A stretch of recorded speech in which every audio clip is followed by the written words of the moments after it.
Okay, welcome everybody. Trailgating UTMB week, broadcasting from the heart of Chamonix, France. This is the CCC preview show. My name is Dylan Bowman, joined by my amazing co-host for the show today, the two-time champ from Cedar City, Utah, Mr. Hayden Hawks. Bonjour, my friend. How are you?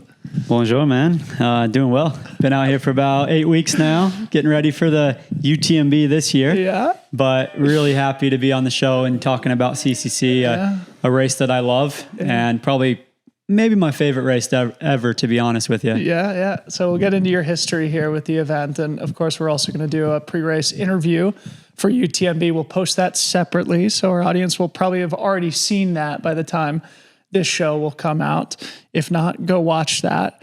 Maybe quickly before we get into, sort of the intro and launch into the docket here today, just fill people in on your history coming here to Chamonix, because it's been, almost a decade now since you've been coming out. Yeah. It's been, I think this is my 9th year being professional. So I started in 2016, of course, won CCC in 2017. That was our first year coming out here to Chamonix. I was new. I had no clue what I was getting myself into. I think I showed up to the race like 3 or 4 days before the race started and just came out here like winging it. It was like, see what happens. Turned out to be really good, but then we fell in love with the area, and me and my family, me, my wife, my 2 kids, we've been coming back to the valley here. I think like 7 out of the last 9 years we've been here. Yeah. And so we've kind of made this a second home, and we love it here. We spend a lot of time out on the trails, and it's just an awesome place for our kids to be able to experience and really have fallen in love with the area. Yeah. So 2017 champ, 2024 champ. I remember the 2017 finish line shot. I think maybe you still use it as your Strava profile pic with the stars and stripes, the American flag. And of course, that'll be a theme of conversations throughout the week. And what an amazing launching point from your career and how much success that you've had. And of course, taking on the big loop here this year. It's another chapter in the Hayden Hawks. To be honest with you, man, like that win changed my career. Yeah. Like that kind of was the thing that got everything rolling. Yeah.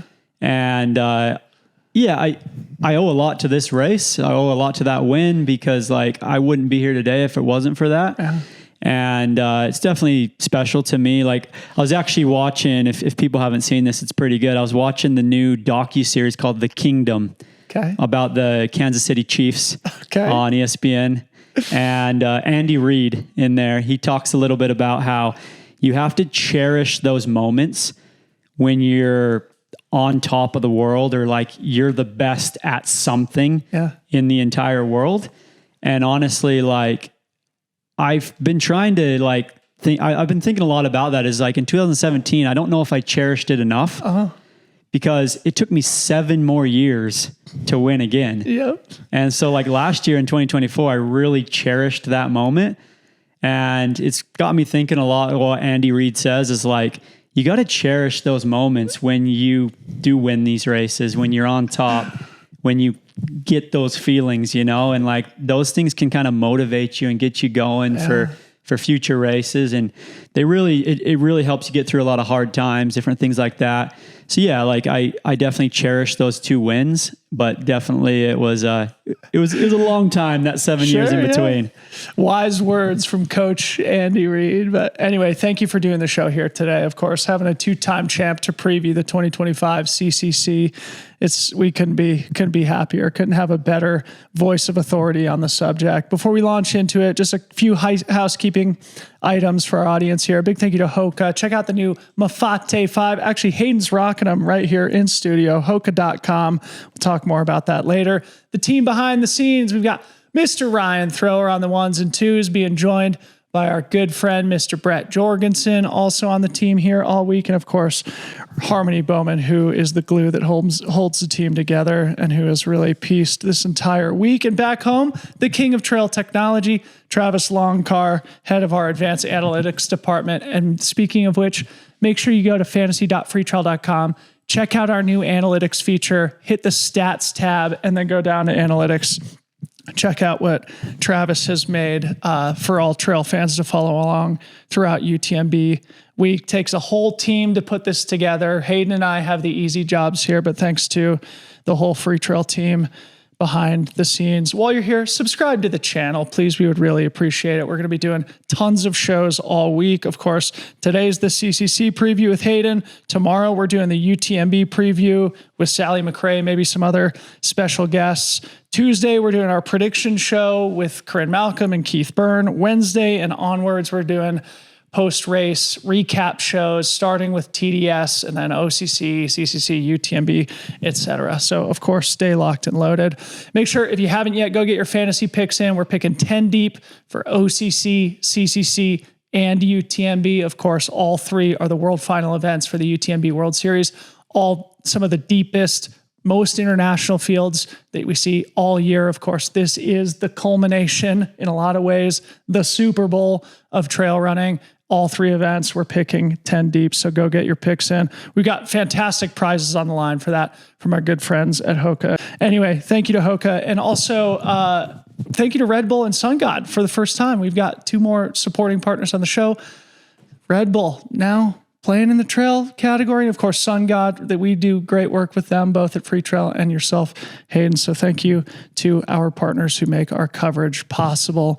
Launching into it and starting with the CCC course, Brett's going to pull up a graphic here that our audience can watch along while you tell us what it takes to perform well at CCC here. So just to give the stats, 63.5 miles with roughly 19,000 feet of climbing. This is according to Hayden Hawks' own Strava activity from his win in 2024. Hayden, our audience is looking at the course profile and sort of the semicircle around Mont Blanc right now. Talk through what makes the CCC course unique, what kind of skill sets it takes to be successful here. Yeah, I think the CCC course is the most beautiful race of the week, to be honest with you. It hits, the back half of the UTMB course, but you also get that first climb up out of Courmayeur and you drop down into the Breton aid station, which you get in the UTMB. And that is probably one of the most beautiful trails, most beautiful ridge lines in the whole area, to be honest with you. So yeah, CCC is an awesome race. It's done during the daylight, for the elites at least, which is awesome. So they can see a lot of that beauty in the daylight, which is really cool. As you're passing through La Folie, you're looking up at the glaciers on the Swiss side. I mean, it's pretty breathtaking, to be honest with you. And for me last year, I was just taking it all in. I think there's some video of me talking to the camera guy, just smiling and being like, man, look at this. This is amazing, right? Yeah. And it is and I think that is an aspect of running good here, is just realizing where you are and being grateful that you have the opportunity to run in these mountains, that you get to participate in this event, because there's so many people back at home that want to be here and they can't, because it is a lottery for a lot of these events and you have to qualify and there's different things like that. But the CCC course is very challenging. Again, going back to, you have to cherish it, right? You do. You have to cherish it. And it's just having fun out there. Taking it all in, because like you said, this is the Super Bowl, or this is the biggest event of the year. The crowds come out, the people are cheering you on, the trails are just alive. There's a lot of energy here, which is really, really cool. And I try to take all that in when I'm out there racing. Yeah. But the CCC course, it's very challenging. It starts off with a massive climb at the beginning, which you got to be a little bit careful on that climb. And then, you basically get a quarter of the climbing done in the first climb. It's roughly 5,000 foot climb straight out of the gate. Yeah. What's the dynamic like in the professional field on that specific climb? Because I imagine everybody's kind of feeling each other out, seeing who's feeling strong or looking good on the morning. Yeah, it's interesting, because I can share this, because this is kind of a tip of mine, something that's worked well for me, both wins here. And I probably won't be going back to CCC anytime soon. I'll probably be focused on UTMB. Okay, proprietary information here. Yeah, I would say that first climb, you have to be very careful. Yeah. There are so many people that go out way too hard on that first climb. I remember last year, like I was monitoring kind of my heart rate, monitoring my effort on that first climb. And I was running at a very sustainable effort, very sustainable heart rate. I was hitting like, I don't even know, high 160s on that first climb for heart rate. Yeah. And I had 20 people ahead of me. And I was like, I can go with them, or I can sit back here at a sustainable heart rate and just see what happens. And I chose the second. I chose to sit back, be careful on that first climb. If I'm running high 160s, a lot of those guys are probably running in the 180s. It's so funny. You probably don't remember this, but we were up at Dani. So this is maybe 5 miles down the trail from the top of that first climb. And we were just chasing people around with cameras. And there was that huge group of men out front, and you were just a little bit, behind them in a smaller chase pack. And I ran with you for like a minute, and you said something like this, like, dude, I'm just chilling right here. Like, feels like I'm on a good pace. And then it was, I think, kind of at the top at the Grand Col Ferret, another 4 or 5 miles later, where you were in the lead with other athletes. Yeah, so I took the same strategy both wins. Yeah. So I took that first climb super chill, was in like 15 to 20th place about when I hit the Bertone aid station. Yeah. I kind of just cruised through that balcony trail, through Bonatti, through that section, just kind of making up some places, but not pushing it too hard. Just kind of going with the flow of the trail there, because it's a really runnable trail through that section. And then I usually make my move going up Grand Col Ferret. That's when I usually try and take the lead, or at least be in that lead pack. And that's exactly what happened both years. Is I think I passed Adam Peterman and Petter Ingdahl right before that climb, and kind of pushed up Grand Col Ferret and got some good time by the top. And then that descent off of Grand Col Ferret down to La Folie, again, that's a section you have to be careful with, because you can completely destroy your quads. I watched Ludovic Pomeroy do this in 2017. He chased me on that descent, blew up his quads, and he still jokes about it with me today, saying that that's what crushed him that year. And so you're gonna have to do it to him again at UTMB this year. Yeah, I will at UTMB. On that descent, I take it pretty chill again. I push up Grand Col Ferret, I take it chill on that descent, and then going up the climb to Champ-Lac, and then the climbs to follow, I just gradually push each one just a little bit harder. Okay, I want you to build off this for a second. And Brett, if you can bring the map back up, if you've taken it down. To me, if I look at CCC, and it's the only race here that I haven't done, but if I've run every step of the course, and if you look at it, I visualize it as 2 halves. I'd love for you to maybe, if you agree or disagree, why or why not, because what you're articulating here, we've already talked about the first climb, and then there's the Grand Col Ferret. Those are both in the first half of the race. But other than that, you have the long balcony stretch and you have the long downhill that that is all really runnable. So you have a lot of running in the first half. Second half is really tough. So maybe talk about the difference in the 2 halves, and whether or not you view it as a race that requires 2 very different skill sets in the first half versus the second half. Yeah, I think you just got to be careful in the first half. There's probably the first half of the course probably favors a lot of my skill sets, meaning there's a lot more runnable sections where I could really push it. But if I push it, then I won't have the strength to be able to hit the climbs in the second half.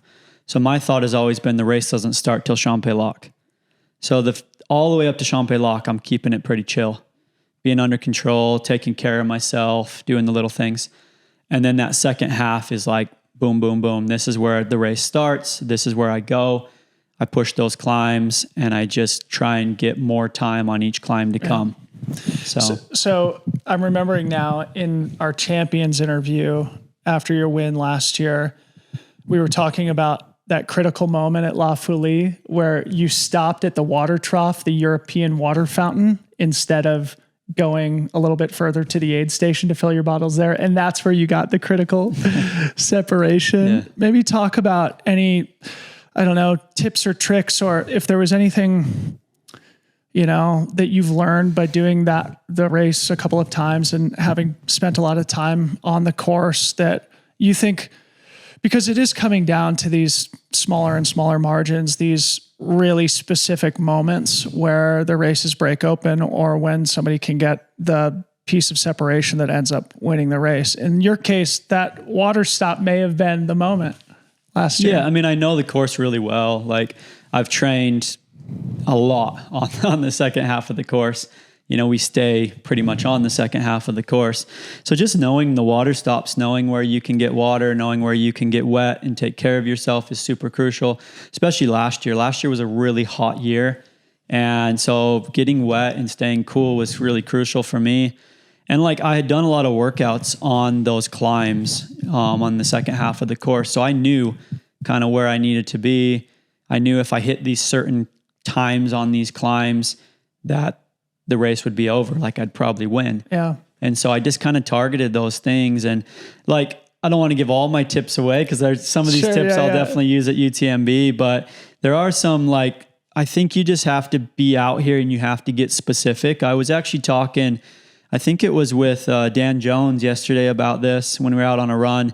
It's just like the specificity out here is different. Mm-hmm. The descents and the climbs are just so long. They're different.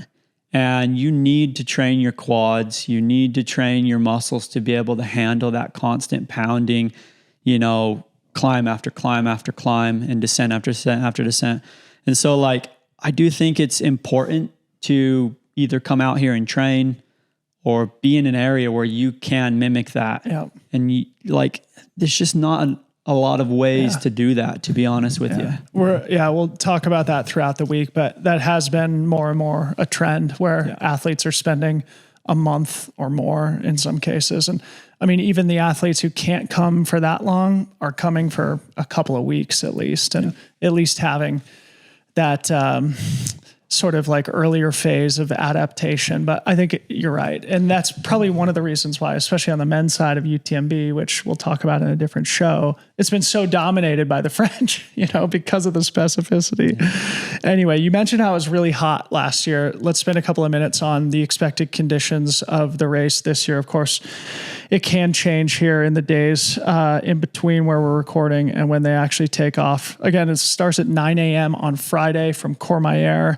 Right now, it's expected to be a high of 70 degrees Fahrenheit here in Chamonix, although it says real feel of 77. So certainly not hot, cooler than last year, not hot, but certainly not like super, super fast conditions. Seems like it'll be a pretty pleasant day out in the mountains. Is there anything you want to add about the conditions here? I think from my perspective, it's just sort of like the weather's not going to be an excuse for anybody. It's not going to be hot. It's not going to be rainy. It's going to be more about, you know, racing tactics than managing environmental conditions. Sounds pretty perfect, to be honest. It's been really hot in the valley the last 2 weeks, and people have just been complaining about the heat. So I think people are going to be pretty grateful for those conditions on race day. Yeah.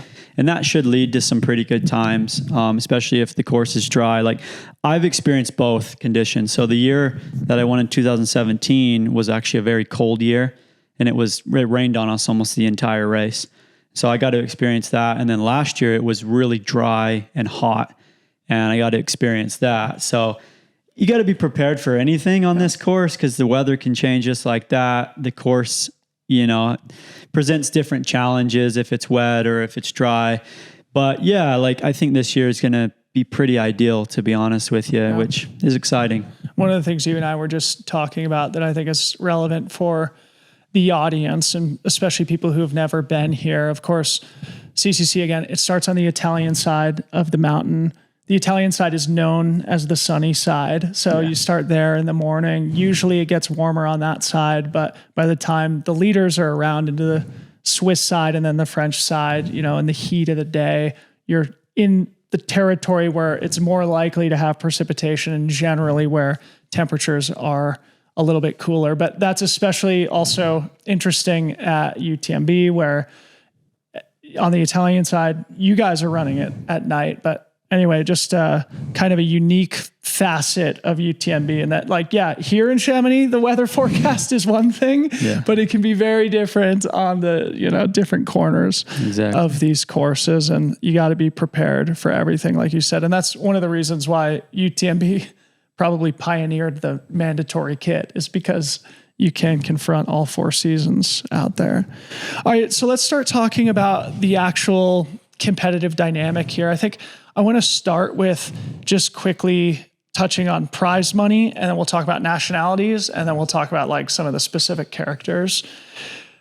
UTMB last year had increased their prize money. You were the beneficiary of that. So just really quickly here, CCC, the winner will make 13,000 euros. Second place gets 7,500 euros. Third place, 5,000 euros. And then it slowly decreases from there, but they do pay 10 deep. We're slowly moving in a direction to where the reward is commensurate to the significance of the achievement, though certainly we have a lot of room to grow there. Is there any comments just in terms of not necessarily how you spent your 13,000 euros last year, but the way our sport's trending in this regard specifically? Well, I got 2 kids, so probably spent it on them, to be honest with you. 13 or to G's. get back out here this year so I can make more so I can come back next year, right?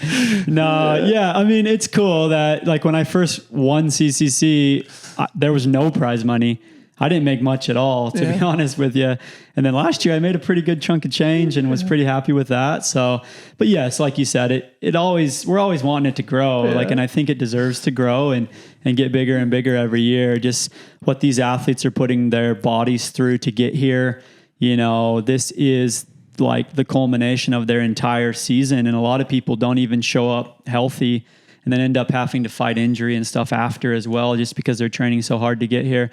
And I don't know if that's necessary, but at the same time, they should be rewarded for the hard work that they're putting in. And so I would definitely love to see that continue to increase every year. But really, grateful that I was able to bring home some money last year and actually support my family. I think it was actually Hoka too that really was in the leadership position of advocating for that change and probably providing most of the funding for that change. So shout out to Hoka for helping to improve the lives of the pro athletes in the sport too. Before we talk about some of the specific characters, of course, the World Championships are coming up next month, but always as part of UTMB is just sort of like observing the way different nationalities perform here at the world's biggest stage. So Brett's going to pull up a couple of graphics starting with the women here.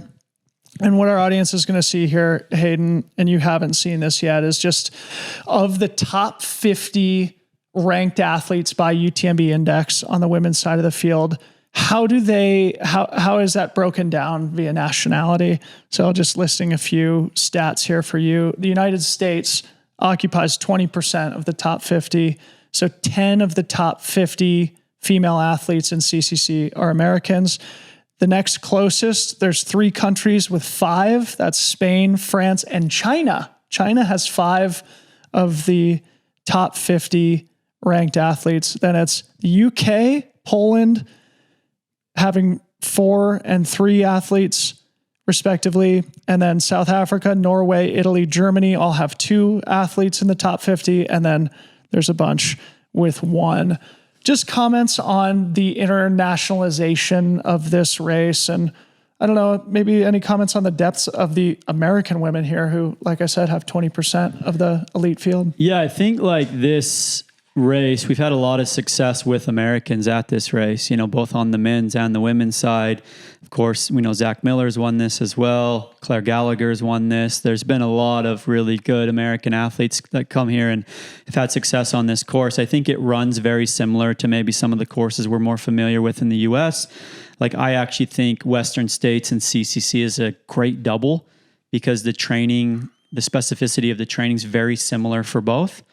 I think CCC runs like Western States. It's just shorter, of course.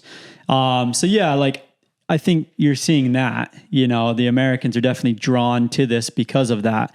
But it is really cool to see the depth, the international, we're seeing a lot of countries in there that maybe we haven't seen in the past too. Like Poland, right? Yep. The increase of Poland there, the increase of China there. I remember when I first started, there wasn't many Asian athletes over here competing or running at a very high level. And now a lot of the Asian athletes, the Chinese, the Japanese, everybody are just really, crushing it, to be honest with you. And then you're seeing every country represented, which is just awesome to see. I actually have raced in Poland a couple times and I can see the passion and the love that the people have for trail running in Poland. Yeah. And they're bringing that talent and that passion and that love to races like CCC, which is just really cool to see. Yeah. actually the year you won, wasn't Martin Swearish on the podium, a Polish guy? And then Marcin Swearick. Yeah, Marcin Swearick. He took second the year that I won in 2017. Third, right? And Ludo was third. And then Marcin's actually won TDS as well. I don't know how I remember that. Yeah, right? Yeah, I finished second behind him that year. So Marcin was like a pioneer, I feel like, for Polish athletes. And he inspired a lot of Polish athletes to come here. And now we have Martina on the women's side, who was second last year, completely crushing it.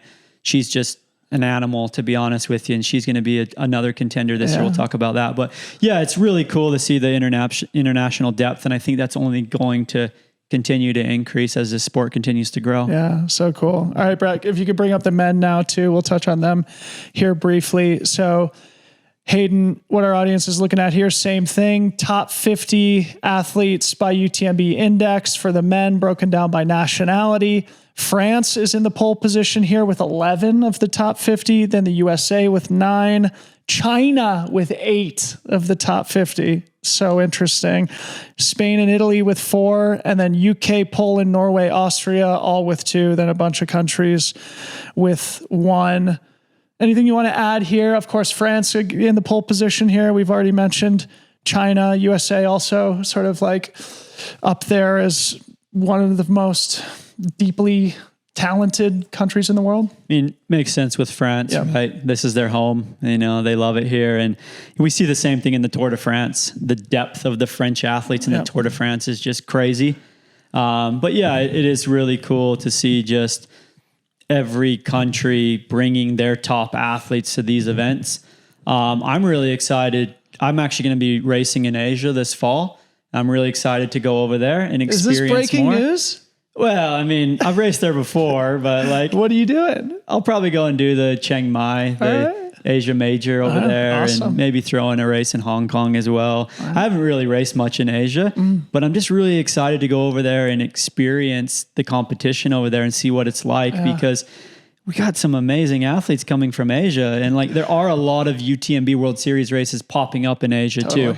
Seems like just 2 or 3 every year. And the trail running market is exploding across Asia too. So probably like for your sponsors and stuff, it'd be good for you to go over there and get some exposure in that the family part out of the and have world some too. fun. Yeah, there you go. Eat some good Thai food. I love Thai food. Anyway, it's fun and interesting to talk about this stuff, and we're going to revisit it throughout the week as the results start to come in to see whether or not those results actually map to what we're saying here in terms of the density of talent based on nationality. So let's actually talk about some of the specific characters. But before we do, of course, a big thank you to Hoka. We're going to be here all week. Big thanks to them. Our 3rd year in a row doing our trailgating coverage with Hoka. Go get the new Mafate 5. Hayden is wearing it right now. I ran in it this morning. Felt like an Olympian. Anything you want to say about the Mafate 5? Yeah, so we got them at Hoka camp. Again, talking about specificity, we had a 2-week Hoka camp here in St. Gervais, which was amazing. Holy gosh. 2 weeks? They set us up, dude. It was like very premier, like super nice. But we got the Mafate 5s there. I went on a couple runs with some groups there, had a chance to train in them for the last few weeks.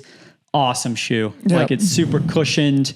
Really nice traction on it. And it would be a great UTMB shoe, to be honest with you. Yeah, that's what I was going to ask. So the main piece of innovation, as I understand it, with the Mafate 5 is this rocker integrity technology. It basically has a curved TPU plate sandwiched between 2 different density supercritical foams.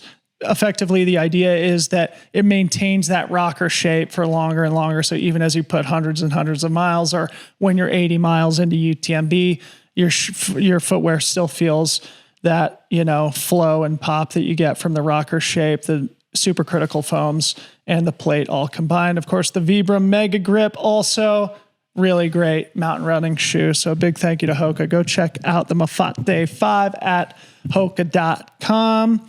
All right, Hayden, let's start with the women. One thing I want to prompt you on that I think is really interesting on the women's side, we have the last 3 champions of CCC all doing battle together. So for our audience, last year's champion, the returning champion, Tony McCann from South Africa, is back. She ran 11:57.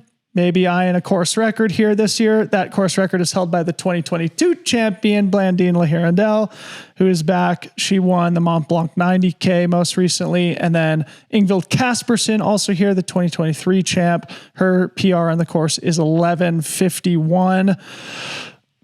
I just think it's cool to have the last three champs in the same race all doing battle. Any comments from you on any of those specific characters? I mean, I was looking through the list last night to prepare for the show, and I was like, holy smokes, like superstar. Like the whole list is superstars. It's a crazy how packed the CCC women's field is. Like, it is probably the event to watch of the week, to be honest with you. Like, there are so many good women in this field, and they're going to be all fighting it out. I guarantee the course record's going to go down.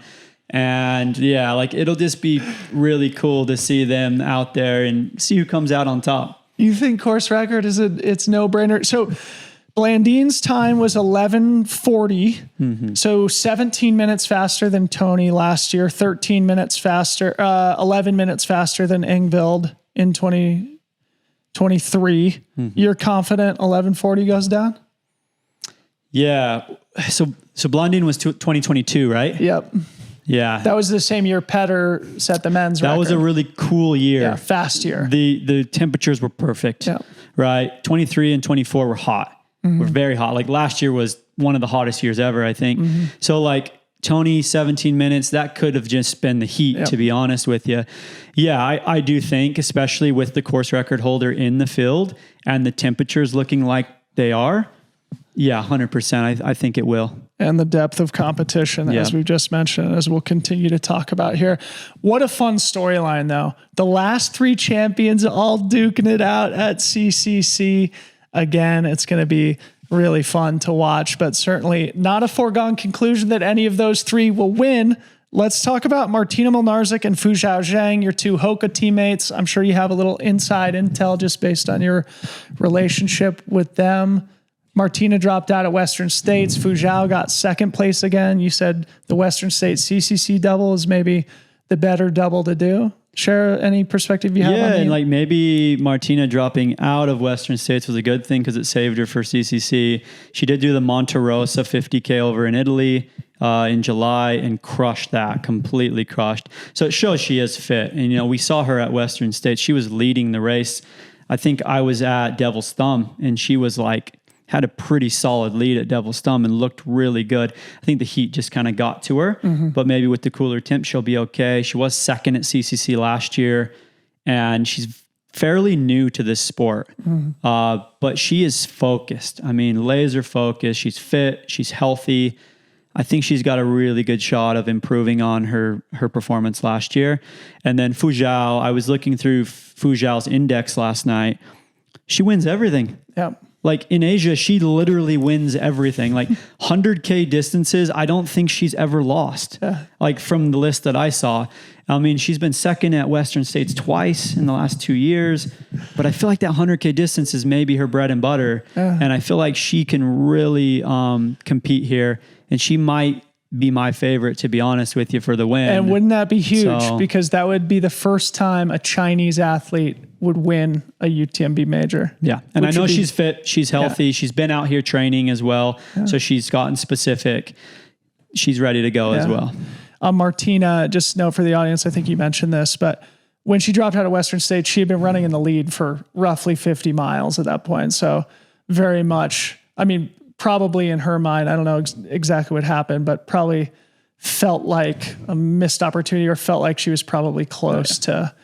She's hungry. Yeah. She's hungry for sure. And also, like, all these women have been kind of training together because they've been at the Hoka camp. And then I know Hoka from Vietnam has been training a lot with Fuzhou as well. Yep. And so, yeah, they're looking good. Yeah. They're definitely ready to go. I was going to say that too. So it's sort of tangential to Fuzhou being from China. Sunmaya Buddha, who's Nepalese, has been on the podium here at CCC, and also Hoka has been fourth here from Vietnam, representative of just the rise of Asia, as we've talked about, both of them back in the field here. So the Asian contingent on the women's side of CCC, very, very interesting. Anything else you want to add on that before we get to some other names? Oh, no. I think all right. So one thing I think is really fun and interesting is the American women's contingent here. Specifically, 3 names: Dani Moreno, Tabor Hemming, jumping up to CCC, moving up in distance. And it seems to me like they've been targeting it for basically a year at this point. And then Allison Baca quietly having an amazing season, also a Hoka teammate of yours. Comments on that American trifecta? Yeah, so I was at camp again with Allison. She's ready to go. She's just, her love and her passion for the mountains is contagious. It's amazing how much she loves it. I mean, we know she has a lot of success in the mountains too in Europe. She won the Val d'Aran 100K last year. This year, unfortunately, she got sick before the race, didn't end up having, or I think she might have started, but DNF'd or something. But maybe that's a good thing again. Like sometimes those can be blessings in disguise, where people end up having to drop out of a race because of sickness or a little flare up or something. And then they come into CCC just ready to go, hungry, excited. Yeah, I mean, Dani Moreno, I know she's coming off of a big injury as well, but she has had a killer summer. She did really well at Broken Arrow. She's ready to go. She's primed. I know she actually got a spot to be on the U.S. team for Worlds, declined it because she wanted to focus on CCC.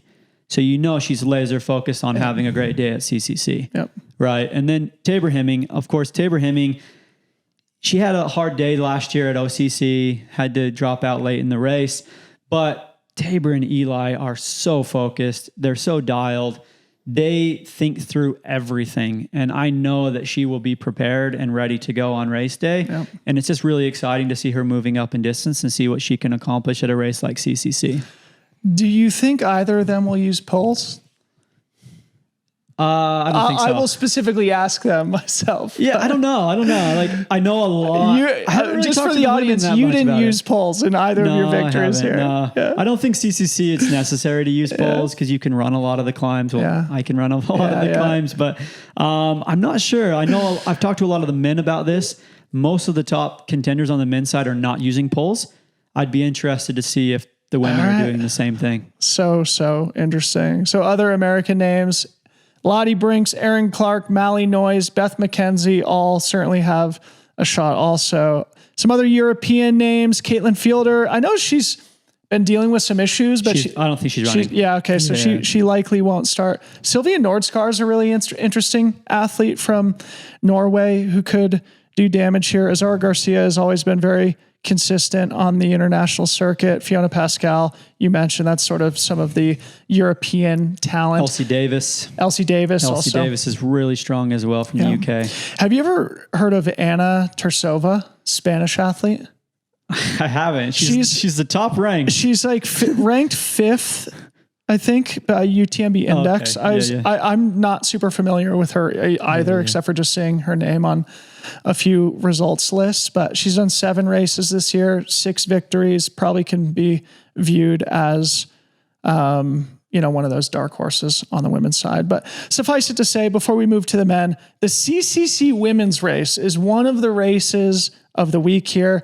And of the UTMB World Final events, by UTMB Index, it is the race. It is the women's race this year. It is more competitive and deeper, which we'll talk about in other shows, than OCC or UTMB on the women's side. And I guarantee there's someone in that field that we didn't talk about. Oh, yeah. That's just kind of like waiting there and like... It was like last year, Martino. Yeah. I mean, Tony McCann came through first at Bonatti when we saw them, and second place was Martino. I was like, I've never seen her in my life. Yeah, and I think a lot of people were... I wasn't surprised because I knew him and I knew what he was capable of, but Peter Frano, finishing second. People were maybe a little surprised with that. I knew what he was capable of, and we've seen now he's been top 10 at Western States as well. But yeah, like there's always somebody like that where it's like, we don't really know who this is. And then boom, come out on the podium or something. So cool. Yeah. Peter Frano is the Hayden Hawks protege in some ways. we'll miss seeing him compete this year, which was actually kind of where I wanted to start the discussion with the men. So on the women's side, we've got the last 3 champions. On the men's side, we have none of the returning podium, yourself included. Peter Frano not racing this weekend. Adam Peterman's running OCC. So that leaves a door open. So I want to start our conversation with the top 4 ranked athletes by UTMB Index.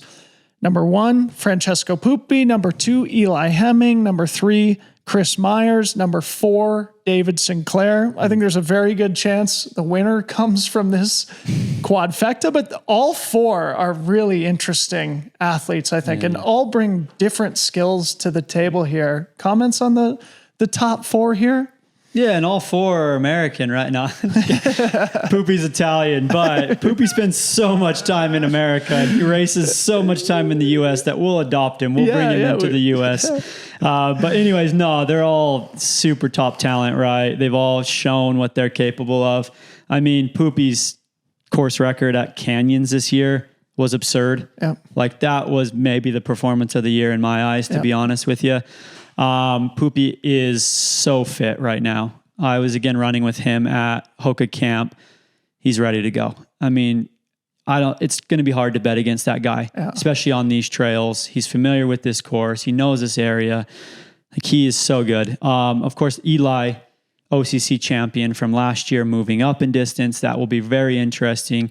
He's had some struggles at the 100K distance. We saw at Black Canyon and stuff, but I feel like Eli, he learned a lot from those experiences and he's the kind of guy, he's a sponge. He just learns and he comes from that triathlon background. He's very meticulous about every little thing. I guarantee he'll get it down at some point. And I know he's been working on a lot with his nutrition and I think that will help him a lot, especially on a course like this. David Sinclair, it's hard to like really count that guy out on anything. Yeah. He is so good in the mountains. He honestly might be the best descender in the United States, to be honest with you. I've raced this guy and it is absurd how good he is on the descents. And I think that could play really well. I know John Albin's had a lot of success on this course with descending. I've seen that firsthand. Yeah. Same at OCC for him. That's where he beat Robbie when he got the course record in 2022. Yeah, and don't get me wrong. I mean, they're both great at climbing as well, but their descending ability is just, it's top level. Yeah. And then who was the last one we shot? Chris Myers. Yeah, sorry. Chris Myers, man. He's actually, he's working with my coach actually. Is he? Yeah. So he's coached by the same guy. All right. By Robbie Britton. Is that a new thing? I think it might be pretty new. Wow. Yeah. So definitely got to give it up for Chris. I know he'll be prepared. Robbie knows a thing about winning CCC. He's helped me there. And so I guarantee he's helping, him and sharing some tips with him that he's helped me with. And yeah, I do believe Chris, he's been out here as well, training on the course, coming off a big win or a big second place at Western States, huge jump, huge breakthrough in his career. Yeah, it'd be awesome to see what Chris can do on this course. Yeah. The thing that I think is interesting, so of these 4, Chris is kind of the most traditional long course guy where Poopy, he did his 100K debut at Canyons, but he's inexperienced at the distance, but of course, spectacular debut at 100K.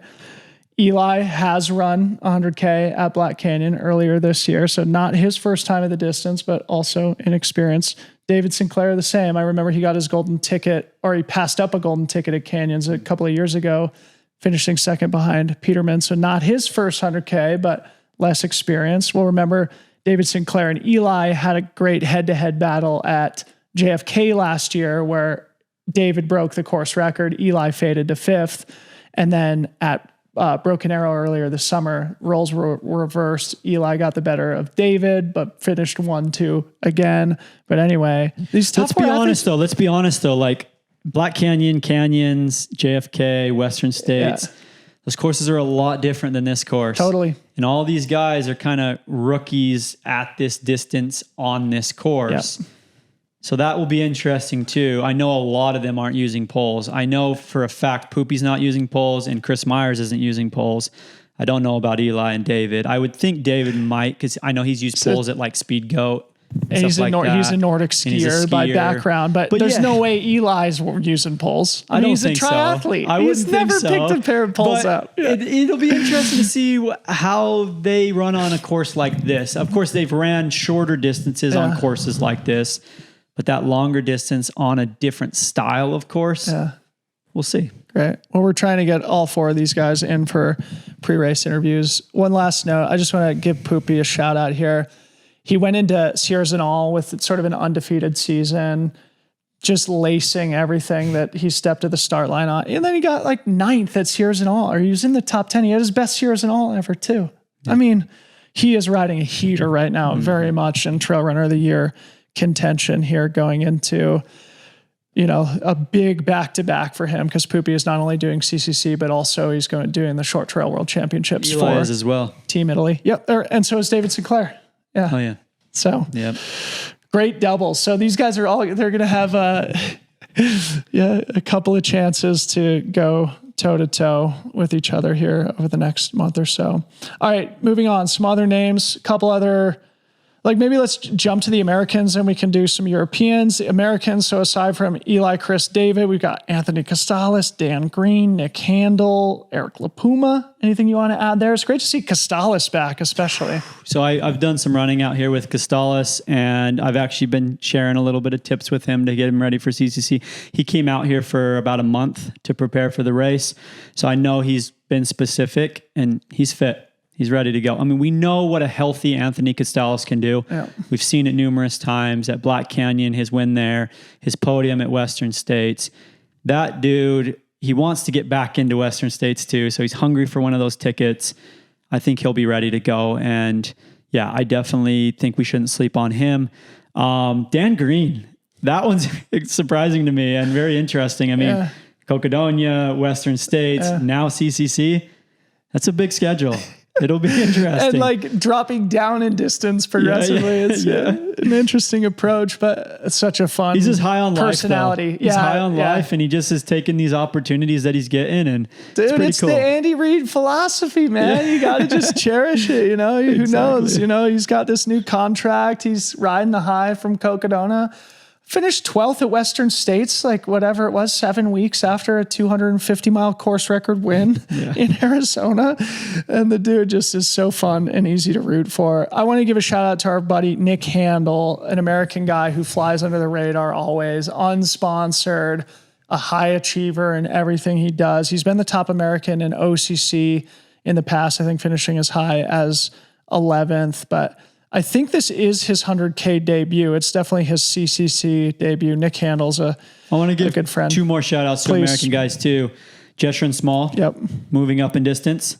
It'll be awesome to see what he can do. You've been training with him. Been training a little bit with him. Yeah, he's fit. He's ready to go. Okay. He's excited. He's, I guess this year he's been a little disappointed maybe with some of the performances he's had. But he's using that as fire. He's taking that into CCC just with hunger. And I think everything this year has been focused on being ready for CCC. So maybe he's not as fast and sharp as he's might've been in the past, but we need to remember he's been top 5 at OCC. Yeah. That was such a great performance for him. I remember watching the live stream of that race and just being like, wow, Jesh, in the pack at the top of Col de Balme, putting his nose in the fight. He was 27 years old at the time, not afraid of the stage. And he's so experienced too. And he started his season so hot. He won the Black Canyon 50K, then won the Run Through Time Marathon in Colorado, which was actually it's a competitive spring race regionally in Colorado. And then, I think he had a disappointing speed goat. I think he dropped out of Canyon. So it's been a hot and cold year for Jesh, stepping up in distance. So it'll be great to see. He's such a good dude. Yeah. He is so positive about everything. Yeah. And I think that positivity being brought into a hard race like CCC can really pay off. And I got to give him, I got to thank him too, because he's actually one of the guys. I had a conversation with him on a run and he helped me make the decision to run UTMB this year. All right. We'll talk about that in your pre-race interview. But yeah, it's pretty cool. Drew Holman, stud. Been top 5 at CCC, had a rough go at UTMB last year. Felt like it built his whole season up to CCC this year, and he's getting married only a couple of weeks after. Wow. He's going to be in the mix. Comments on Drew? Yeah, I mean, Drew, right, we've seen his success at Western States. I've said this course runs very similar to Western States, so I could see Drew doing really well at CCC. I know UTMB, I actually had a conversation with him after UTMB last year, And it was pretty awesome to like see his perspective, because it was a hard day for him, but he was so positive. He was so happy. And he was like, man, this experience is going to pay big dividends for me in the future. And I think it could pay at a race like CCC. Yep. We've seen what he did at Lavaredo 80K, completely dominated that race, was able to win that race in Italy. So yeah, like I'm a big Drew fan, and I really think that, Drew's going to have a good day out there. Yeah, it's funny now that you mention it. For our audience, we'll remember one of the stories of 2024 was the massive attrition in the professional fields for both men and women. Drew was one of the few who valiantly stuck it out and made his way to the finish line, which was worthy of a lot of respect. On the women's side, though, who else did that? Abby Hall. See what happened for her? She won Western States. Yeah. The trail provides that karma comes back around. You march it out once or twice, then you knock it out of the park. So maybe Drew Holman knocks it out of the park and takes a W. I would love to see it. And then Eric LaPuma. Yeah. I mean, Eric LaPuma, we know what he's done in the past. Yeah. That guy, I mean, the Vermont legend, right? Yeah. Training on the East Coast. He's very familiar with these type of trails. He's not only been out here training on them, but Vermont trails apparently, and the rocks and the roots and stuff he encounters there are very similar. Mm-hmm. I do think he can have a great day out here, and he's very hungry as well. The interesting thing about LaPuma is that he's been 7th place at both of the last 2 Long Trail World Championships, and he got a resume spot on this year's team and declined it in order to focus on CCC. Yeah. So he has dropped out here at CCC. I think he wants to have a good one very much, obviously. With those results at the World Championship, you can do the same thing at CCC on the right day. So shout out to the American contingent. On the other hand, the European contingent here, we got a bunch of great mid-distance Europeans. Andreas Reiterer, he's been on the podium here, I believe. Yeah. Andrea Simone Ermic, Spaniard. Andreas is Italian. Hugo Deck, Frenchman. And then another fun one, speaking of Poland, Bart. Whose last name nobody can pronounce, but it starts with a P. Yeah. He's sort of been a force on the Golden Trail World Series for the last several years, but great European squad there. Yeah, I've heard Hugo Deck is very fit. Mm-hmm. I know he had a disappointing race last year, but he came back with vengeance this year, and he's very fit, ready to go. Excited about it. So looking forward to see what he can do. Bart's really, really intriguing to me. That speed and just that. Another guy that is just really good at descending, and it'll be interesting to see what he can do in this race. I always, it's funny because like following him for such a long time, it almost feels like visually like he's more built for 100Ks, like he's a stronger frame, especially in Golden Trail where now, we're seeing the rise of the East Africans and stuff. And, here in the mountains, it requires a different skill set, but also a different like physicality. And he's I feel like more of a strength runner. I'm really excited to see Bart step up in distance here. So between like Poopy, Eli Hemming, David Sinclair, and Bart, I don't think Bart's ever run 100K. The other 3 have, but they're less experienced. It's a really interesting group of guys. There's so many guys moving up this year, and this is going to be kind of, I guess, their debut 100K, like mountain 100K. Yeah. And so that'll be really exciting to see that as well. All right, folks. Well, that is an exhaustive list of various predictions or prognostications or just general information that might help you with your fantasy ballot construction. Maybe do you want to provide any predictions here as we close down, or any other closing comments for the audience? Well, I've kind of, I think, said a little bit. Yeah, I mean, I got so many friends on both sides, so it's hard to like pick. But if like from the people I've been training with and, hanging out with, I think on the women's side, like I'd have to go my top 3. I got to pick, right? Like I got to pick like that. You can't just say like, oh, I don't care who wins. No, I got to pick. I'm going to say Fu Zhao for the win. I'm going to say Tony McCann in second. And I'm going to say Blondine in third. It's a great pick. You want to do the men? On the men, I'm going to go Poopy with the win. I'm going to say Anthony Costalis in second. All right. And I'm going to say Eli Hemming in third. All right. Wow. Incredible. Great picks. The double Hoka victory prediction. Fuzhou, Poopy, you heard it here first from the great Hayden Hawks, who's won the race twice himself. No big deal.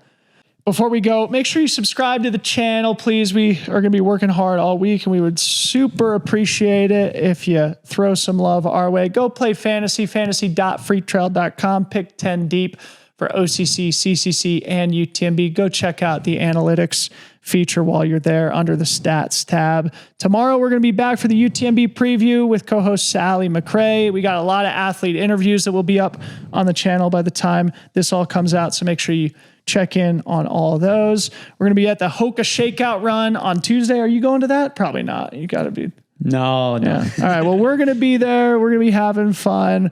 But make sure you go to Hoka.com, check out the Mafate 5. Those are going to be all over the race courses here this week. And finally, a big thank you to the team behind the scenes, Mr. Ryan Thrower, Mr. Brett Jorgensen, and Mrs. Harmony Bowman.